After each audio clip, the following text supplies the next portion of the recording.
Hi friends, welcome to my channel. This is for you.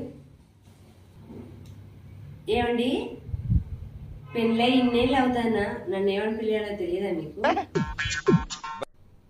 ఓ, ఎందుకు తెలియదే? ప్రజాస్వామ్యం అందాం అనుకుంటున్నా. ఎందుకంటే నువ్వే కదా నన్ను పాలిస్తున్నావు. ఏమోలేండి, రేపు మన పెళ్లి రోజు కదా, కోని కొద్దాం. అయ్యో, అదేం పాపం చేసిందే? మన పెళ్లికి కారణమైన ఆ పందులుగానే కొద్దాం.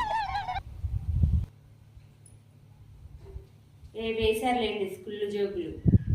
ఇదిగో చెప్పడం మర్చిపోయాను, ఊళ్ళో నుంచి అమ్మొస్తుందట నాటుకోడి మాంసము, కుర్రమట్టలు అండ్ బొమ్మ చేపలు, రొయ్యల వేపుడు, ఇంకా చాలా చాలా లిస్టు పెట్టాను తెమ్మని.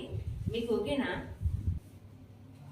ఫ్రీగా వచ్చేదాన్ని వద్దని అంత విధవనా నేను? అవునండి, ఇవన్నీ పట్టుకొస్తున్నది కదా అమ్మ. మన పెళ్ళికి రిటర్న్ గిఫ్ట్గా పట్టు చీర పెడతా అనుకుంటున్నా. ఓసే పిచ్చిదానా, 1+1 ఆఫర్ కింద అప్పుడెప్పుడో చీర తెచ్చావు కదా, అదే పెట్టు. అదే ఎక్కువ ఆమెకు. సేమ్ అండి, సేమ్ థాట్ అండి. కైనా మీరేమనుకుంటారో అనుకున్నా, అదే ఎక్కువ మీ అమ్మగారికి. వచ్చేది మా అమ్మనా?